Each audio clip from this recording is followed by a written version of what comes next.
días, chicos. ¿Cómo me copian?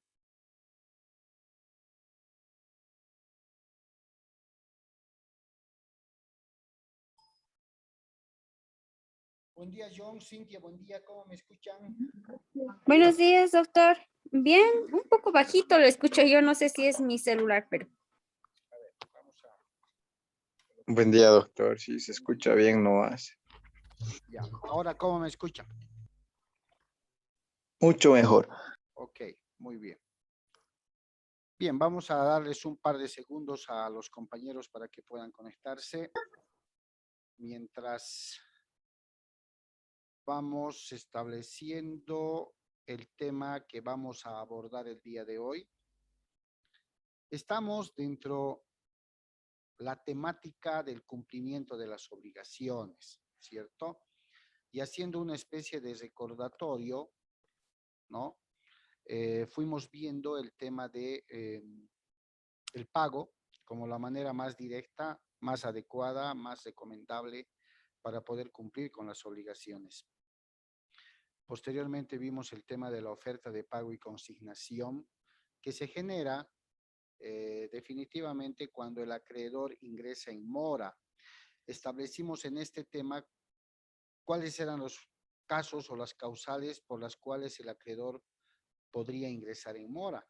Y ahí establecimos que no solamente había sido que el deudor por la demora, por la tardanza, por el retraso en el que puede incurrir, ingresa lógicamente en mora, sino también el acreedor podría ingresar en mora, pero no por la demora o tardanza precisamente, sino por evadir, por obstaculizar, por impedir que el deudor pueda cumplir de manera oportuna con la obligación pactada, ¿cierto?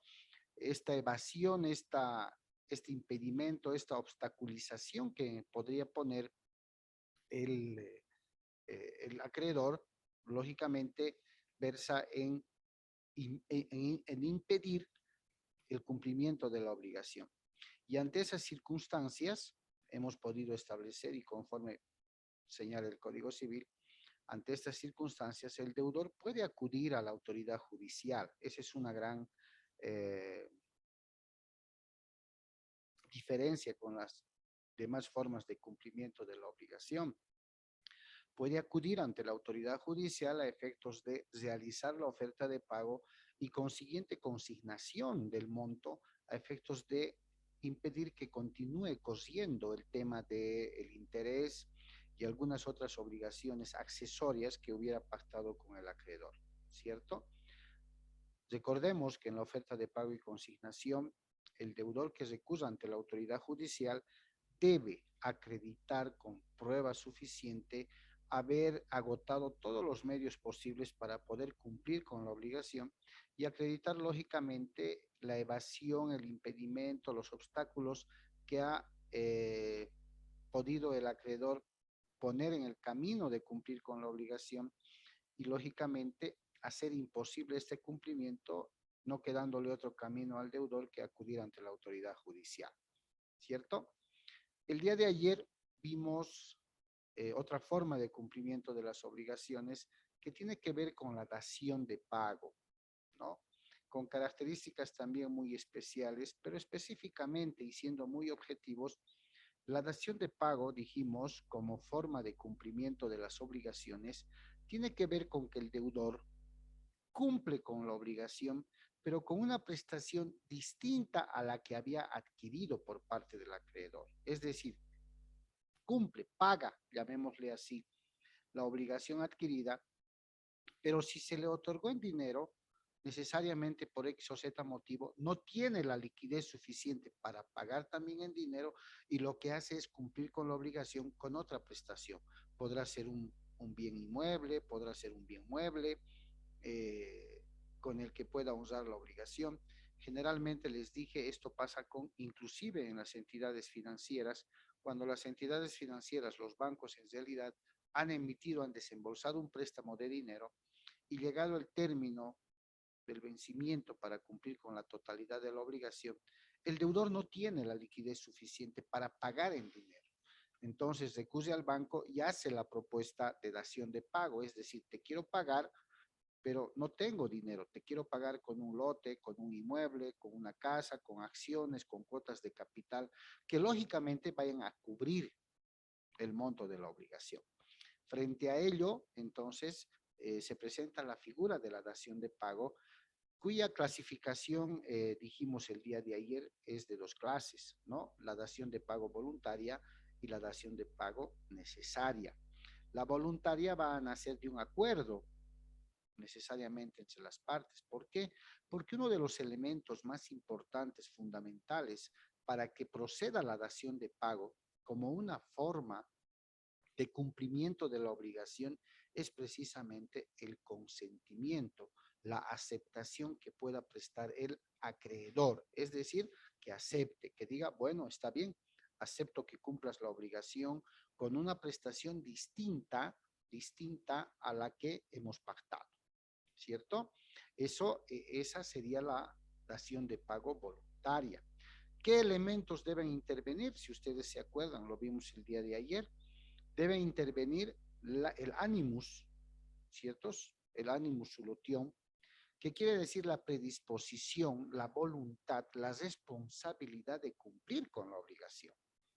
¿Sí? Soy el deudor, pero no tengo la liquidez en efectivo suficiente para cumplir con la obligación, pero quiero cumplir, ¿sí? Quiero cumplir. Entonces hay el ánimo, hay la intención, hay la buena fe de poder cumplir. El segundo elemento, ¿sí? ¿Alguien se acuerda del segundo elemento de la dación de pago voluntaria que el día de ayer vimos? De los que ya están conectados, haciendo una especie de retroalimentación de lo que el día de ayer vimos en la clase. ¿Alguien se acuerda cuál es el segundo elemento? Porque son tres en la dación de pago voluntaria. ¿Consentimiento, doctor? Exactamente. Uno de los elementos es definitivamente, no siendo el más importante, pero el que sí tiene que concluir es la aceptación, el consentimiento del acreedor, ¿cierto? Y el otro elemento es la prestación diversa con la que quiero cumplir, ¿cierto? Tiene que ser real, tiene que ser material. No puede ser, mire, tengo una herencia que voy a recibir y con eso quisiera pagarles. No, la herencia es un derecho expectaticio, ¿cierto? Es la posibilidad de contar con bienes a futuro, ¿no? Entonces, pero dentro de la dación voluntaria, necesariamente un elemento fundamental, como decía Marianela, es el consentimiento del acreedor. La dación de pago necesaria, que es la otra clase que vimos el día de ayer, dentro de las clases de dación de pago, es la que se va a imponer por imperio de la ley, por disposición legal, ¿cierto? La ley va a establecer, ¿sí?, que la obligación se cumpla con una prestación distinta a la que se había adquirido, ¿cierto? Es lógico que esa situación se va a dar en situaciones y circunstancias especiales cuando exista la imperiosa necesidad también de que el acreedor sea satisfecho en la obligación pactada con el deudor. Lo más adecuado, lo que mayormente, no mejor, lo que mayormente se ve en la vida real, en la práctica que ustedes van a ejercer más adelante, y estoy seguro que van a ver estos temas, es la dación de pago voluntaria, ¿no?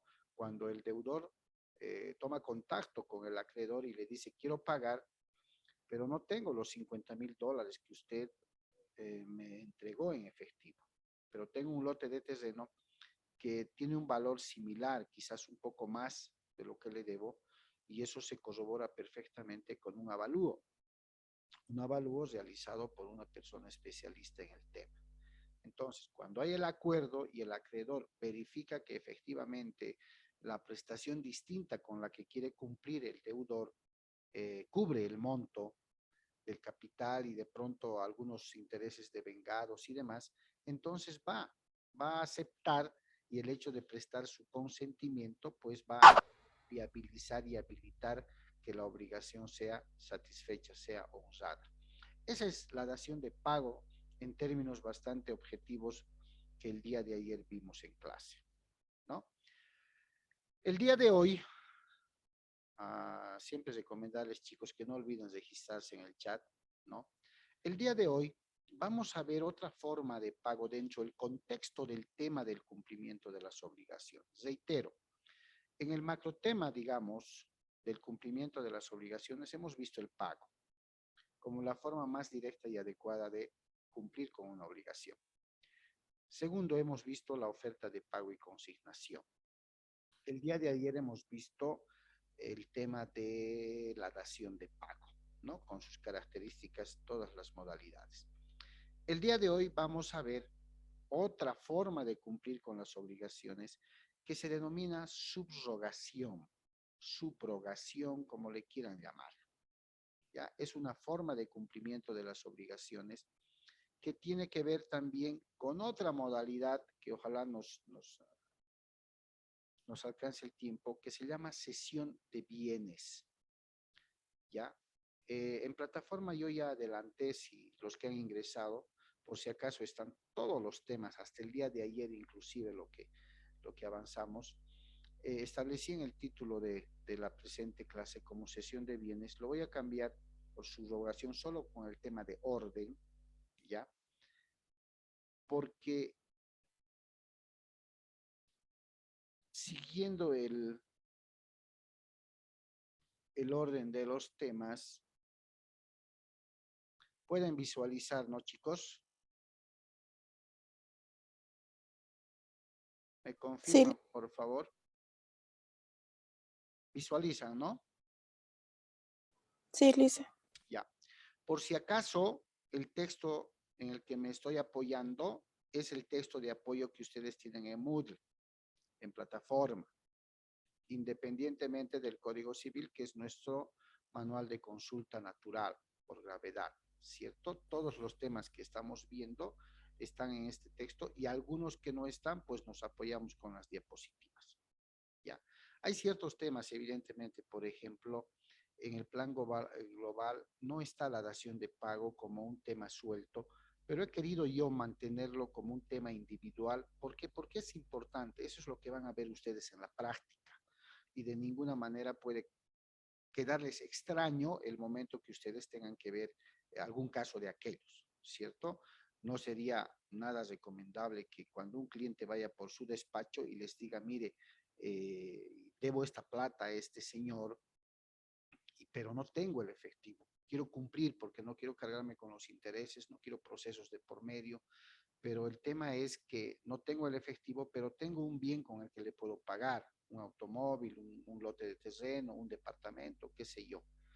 Ustedes automáticamente tienen que ubicarse a, ok, usted se prestó dinero, no tiene la liquidez, no tiene el efectivo, pero quiere cumplir con la obligación, con una prestación que no es el dinero precisamente, sino es un bien distinto con el que quiere pagar. Sí, sí, doctor o doctora, ¿no? ¿Es viable, no es viable, se puede, qué debo hacer, qué se debe hacer en estos casos? En ese sentido, ustedes tienen que estar plenamente ubicados. Y seguramente el asesoramiento será sí se puede, la ley reconoce la posibilidad de que se puede.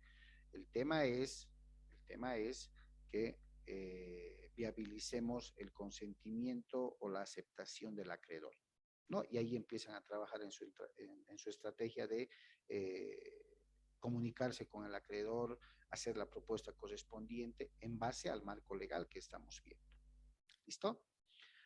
Bien, el día de hoy vamos a abordar el tema del pago con subrogación o subrogación, como se llama.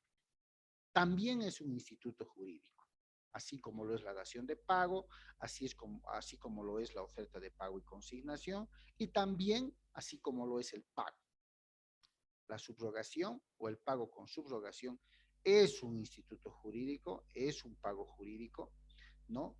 Que existe criterios no distintos, no discrepan los autores, los investigadores, los doctrinarios, pero sí le dan un sentido a su manera, ¿no? Como en el tema de la dación de pago, si se acuerdan, algunos autores dicen, no tendríamos por qué, dicen, conseguir el consentimiento del acreedor, si se acuerdan el día de ayer.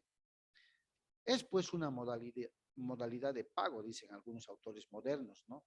Entonces, estoy cumpliendo con la obligación, se está satisfaciendo la obligación, quizá de distinta manera, pero se está cumpliendo, dicen los autores. Entonces, no tendríamos por qué conseguir, o tendría que ser un elemento fundamental, dicen, la aceptación del acreedor. Por uno u otro lado, por uno u otro camino, se está cumpliendo, dicen, ¿no? En el tema de la subrogación o del pago con subrogación, también hay esos criterios, ¿no? No discuten que sea una figura jurídica, ¿sí? No discuten que sea una forma de pago, ¿cierto? Y discuten los pormenores que tendría que pasarse para poder satisfacer la obligación. De ahí que en algunos textos seguramente, si dan una revisada o por alguna casualidad llegan a ver, existen varias acepciones sobre la definición del pago con subrogación, ¿no? Tiene sus características propias que lo vamos a revisar, los requisitos y la naturaleza jurídica, ¿no? Sin desmerecer y sin desconocer además que así como los otros institutos jurídicos, el pago con subrogación también tiene base en el derecho romano, ¿sí? También tiene base. Bien, en ese sentido, cuando hablemos del pago con subrogación, estamos hablando, ¿sí? Estamos hablando en la posibilidad de sustituir, ¿ya? De sustituir, ya sea al acreedor o ya sea al deudor, cuando se trate de los sujetos, ¿sí? Cuando se trate de los bienes y hablemos de subrogación, estamos hablando también de sustituir un bien por otro bien.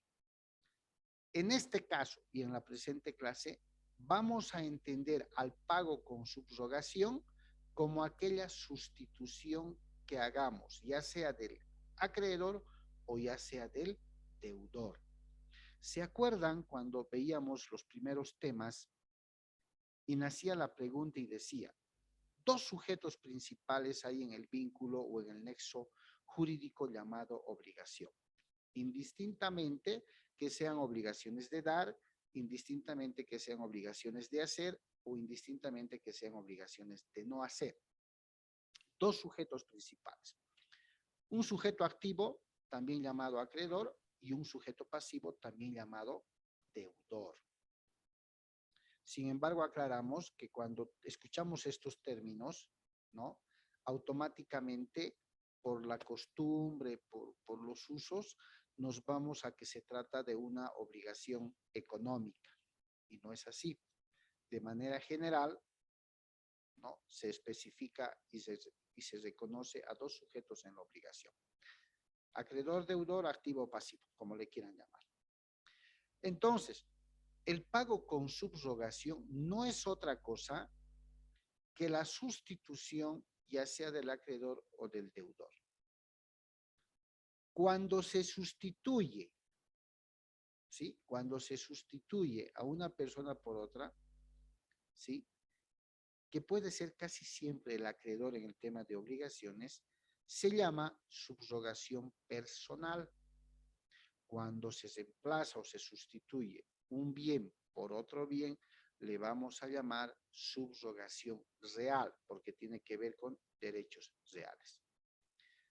También se puede sustituir al deudor, se puede subrogar al deudor, ¿cierto?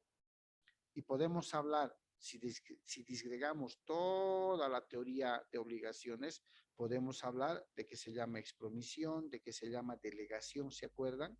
Cuando vimos el tema de, más adelante también lo vamos a profundizar, la responsabilidad de un tercero aparece de pronto, ajeno a la relación obligacional, y dice, yo voy a pagar por el deudor, con o sin conocimiento del deudor.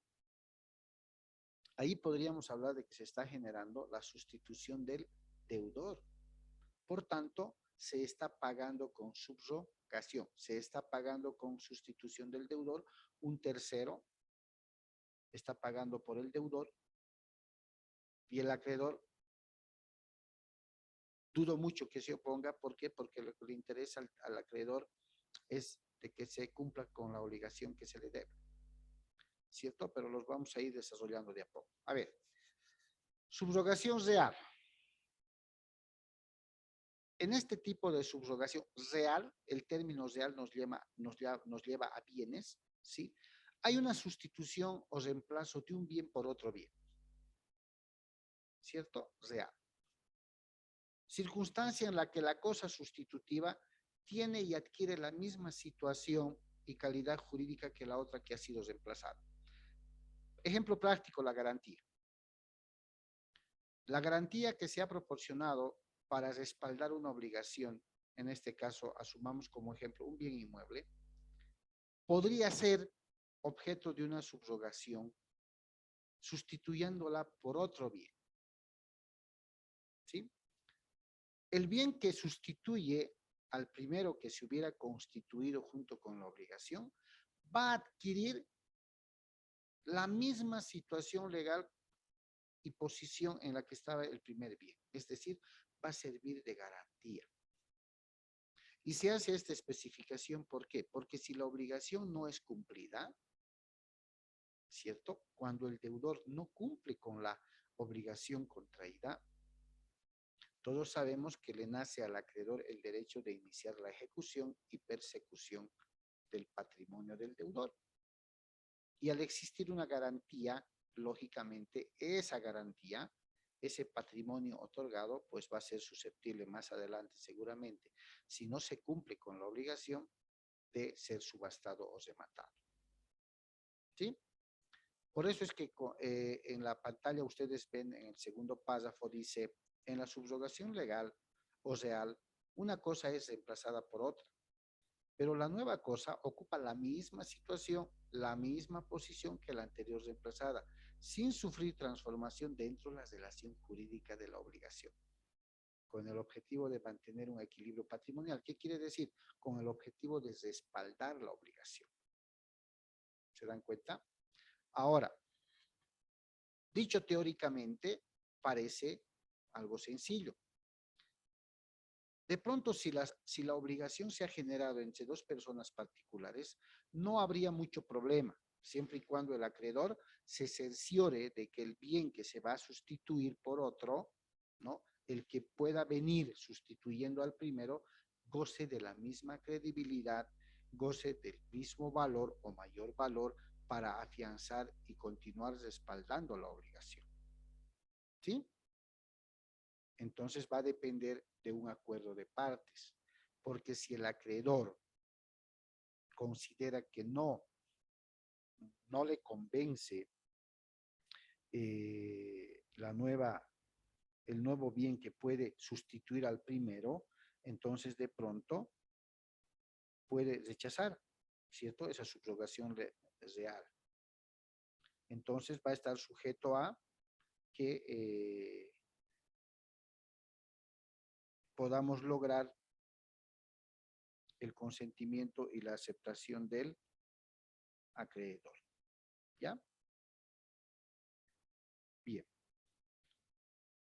La subrogación personal, que es la que nos va a interesar y es a la que nos vamos a dedicar en el presente tema. ¿Ya? Tiene que ver con la sustitución del acreedor o del deudor, cada uno con sus especiales características. ¿Ok? Y en ese tema, cuando hablemos de la sustitución o subrogación personal, estamos hablando de los dos sujetos principales de la obligación. ¿Se acuerdan del solvens y del accipiens? ¿Cierto? Técnicamente, el solvens aparece de forma genérica como aquella persona obligada a cumplir con la obligación, que puede ser el deudor o puede ser un tercero. Y el accipiens, ¿se acuerdan? Es aquel término de manera general que se refiere al acreedor o a alguien habilitado o autorizado por este para poder recibir esa obligación, ¿cierto? Entonces, ¿cuál es la utilidad práctica de la subrogación en los negocios jurídicos o transacciones que las personas, los estados inclusive puedan utilizar este tema de la subrogación? sinónimo de sustitución. ¿Cuáles son las ventajas? El acreedor es satisfecho en su pretensión, en su obligación. Por tanto, para él la obligación estaría cumplida, ¿no? Siendo pragmáticos, al acreedor no le interesa quién le paga. El asunto es que le pague. Esa es una ventaja para el acreedor. Para el deudor, siendo el titular de la obligación, ¿no? El hecho de que se lo sustituya, que un tercero aparezca y pague por él, independientemente de algunas situaciones especiales, la ventaja es que él gana más tiempo para cumplir con la obligación. ¿Por qué? Porque el tercero, al haber cumplido con la obligación con el acreedor, se va a constituir en su nuevo acreedor de este deudor. Y al constituirse en su nuevo acreedor, lógicamente pactarán un nuevo plazo, podrían modificar las condiciones, ¿cierto? Porque el primer acreedor que tenía, al haber sido satisfecho por un tercero en la obligación, desaparece de la relación jurídica de la obligación. Y el que se ha subrogado la deuda aparece como el nuevo acreedor del deudor. Entonces el deudor como que gana un poco más de tiempo, ¿no? Para poder cumplir con la obligación. ¿Ya? Este tercero que ha pagado, denominado nuevo acreedor, ¿no? Que parecería el menos aventajado, el menos privilegiado. ¿Por qué? Asumamos que hay una relación inicial entre un acreedor y un deudor, ¿sí? Aparece un tercero en escena que paga la obligación a este acreedor. Este acreedor, satisfecho en su obligación, desaparece del escenario y este que ha pagado se convierte en el nuevo acreedor. Y la pregunta es, de pronto, ¿y qué gano? O sea, ¿qué gana este tercero? O sea, ha pagado una obligación que, como si fuera el deudor, se convierte en el nuevo acreedor de ese deudor. O sea, ¿qué gana? ¿No? Desde ese punto de vista, como que parecería el menos beneficiado, el menos privilegiado, ¿cierto? Pero si somos objetivos, este tercero que ha pagado la deuda, que se ha subrogado la deuda del deudor y que se va a convertir en el nuevo acreedor, con seguridad que ha analizado que es una obligación de pronto lo suficientemente garantizado, lo suficientemente respaldado para poder sacarles réditos a esa obligación. Y esos réditos seguramente van a ser los intereses, ¿cierto? Y de pronto alguna cláusula penal, dependiendo de la obligación, que puedas editarle también ciertos intereses, ciertas utilidades a él.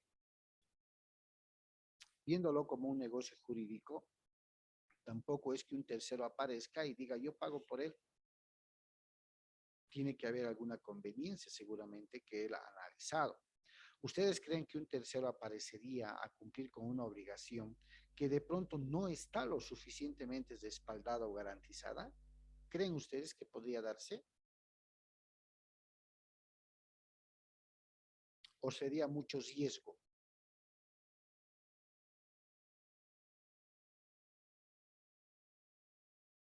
¿Qué dicen? Creo que con mucho riesgo, Alicia, porque no hay nada garantizado, digamos, es algo inseguro. ¿Cierto? Entonces tampoco es tan sencillo, ¿no? Gracias, Naomi. Tampoco es tan sencillo de, ¿aparece el tercero? No. ¿Hay personas que se dedican a aquello? Sí. Hay personas. Les llaman, te compro la deuda, yo pago por vos, me pasas, si tú me pagas a mí, yo me encargo de cobrar inclusive. ¿Por qué? Porque hay subrogación del acreedor también, que vamos a ver más adelante. Pero no es tan sencillo subrogar, pagar con subrogación o subrogar una deuda que no esté lo suficientemente garantizada. ¿Cierto? No me voy a arriesgar como sustituto a asumir una obligación para cobrarla que no esté suficientemente garantizada. Seguramente analizaré y veré algún beneficio accesorio que le pueda sacar. ¿Ya? Dentro de la naturaleza jurídica del pago con subrogación, les decía hace un momento al empezar el tema, hay todavía criterios distintos de algunos autores, de algunos investigadores doctrinarios, sobre la naturaleza jurídica del pago con subrogación. Para algunos, esta forma de cumplimiento de la obligación no es más que una cesión del crédito, es decir, ¿sabes qué? Tú le debes a don Pedro, ¿verdad? Sí, ¿qué tal? Cédeme tu deuda y yo te lo voy a pagar. Yo te lo voy a pagar y me voy a convertir en tu nuevo acreedor, tú sigues siendo deudor.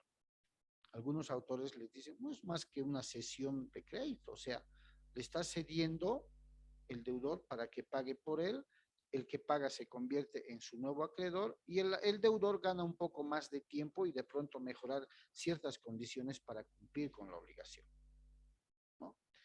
En los efectos, por ejemplo, que los autores puedan detallar, dice, porque en el pago con subrogación, el tercero solvens, el que paga, dice, solo puede exigir al deudor titular quirografario, quiere decir el que ha firmado la obligación, hasta el monto de lo pagado.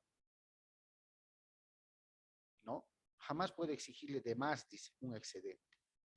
En cambio, dice, en la cesión de crédito, el cesionario, nuevo acreedor, quiere decir el que ha pagado, cobra la totalidad del crédito, así su pago haya sido menor. Esa diferenciación hacen los autores cuando no se ponen de acuerdo en que el pago con subrogación tiene que ver con un objetivo final, cumplir con la obligación. Algunos otros dicen, el pago con subrogación tiene dos fuentes, ¿no? La voluntad y la ley. La voluntad tiene que ver con el acuerdo de voluntades, con el acuerdo de las partes. Y la ley tiene que ver con el imperio legal que puede obligar a las partes a cumplir con esta modalidad de pago. ¿Cierto?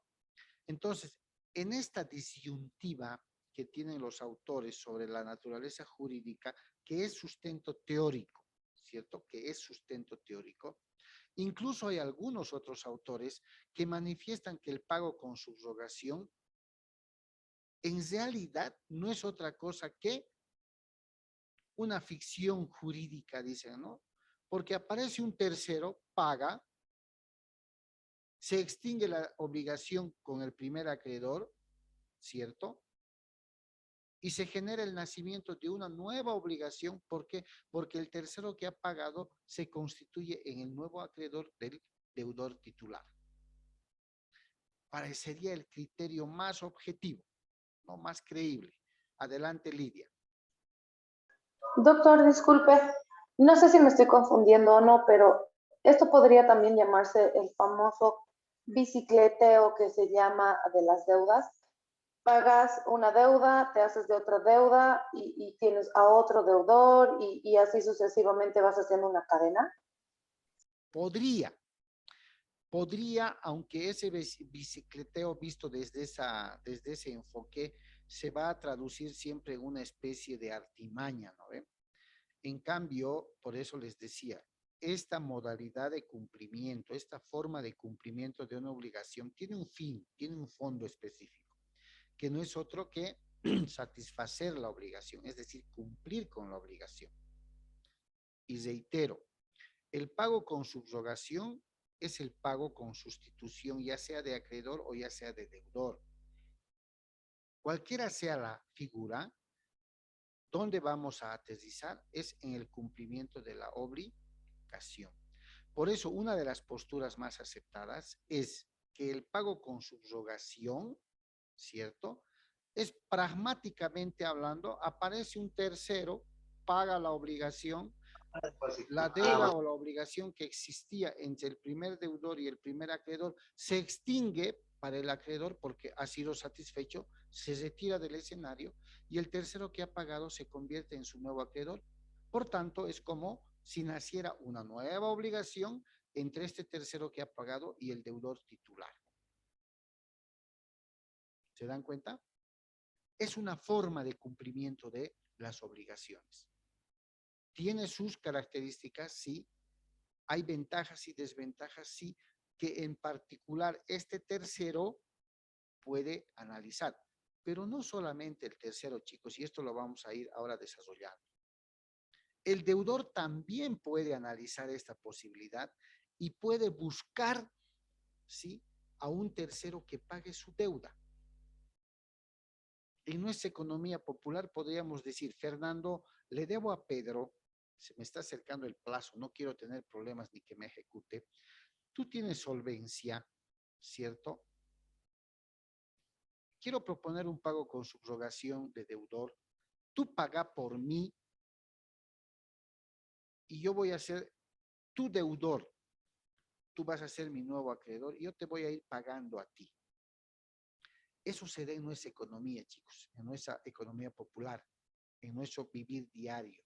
Puede darse.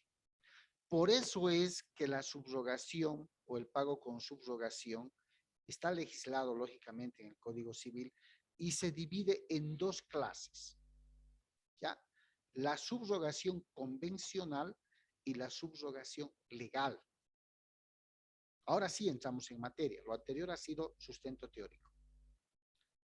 Convención viene de acuerdo, ¿cierto? Legal por imperio de la ley. Convencional, voluntad de acordar, voluntad de negociar. Vamos a quedar en algo, ¿cierto? Está sujeta a la voluntad de las partes, ya sea el acreedor, ya sea el deudor, que va a buscar pagar o cobrar con subrogación, es decir, con sustitución. Alguien lo va a reemplazar. ¿Ya? ¿Qué es entonces la subrogación convencional?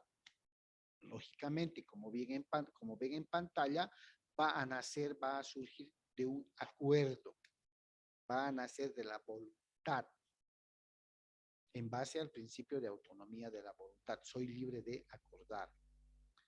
Cuando un tercero, denominado solvent, se pone de acuerdo con un acreedor, en cuyo caso se llama subrogación a instancias del acreedor o subrogación por recibo. Es decir, este tercero que se pone de acuerdo con el acreedor, ¿sí?, no es el que va a pagar la deuda por el deudor. Se está poniendo de acuerdo con el acreedor para sustituirlo. ¿Se dan cuenta? Para sustituirlo. Y aquel tercero, ¿no?, también solvens, que paga por el deudor, se va a llamar subrogación a instancias del deudor. Entonces, dentro de la subrogación convencional, puede darse la subrogación del acreedor y puede darse la subrogación del deudor. En otras palabras, puede sustituirse al acreedor o puede sustituirse al deudor.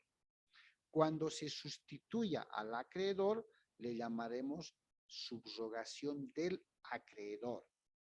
Cuando se sustituya al deudor, le llamaremos subrogación del deudor. ¿Ya? Dentro del aspecto convencional va a haber un acuerdo de partes, que más adelante lo vamos a analizar, porque precisamente está en el artículo 324 de nuestro Código Civil, ¿sí?, que establece claramente la subrogación a instancias del acreedor. Ya. Pero para que no se nos esté cortando la idea, y aquí sí quiero que me pongan atención para poder entender, porque es el cuerpo del tema que hoy estamos abordando, estamos llegando al final de la primera sesión, chicos. Voy a hacer un corte acá en la grabación y en 2 segundos les paso el nuevo link, ¿ok?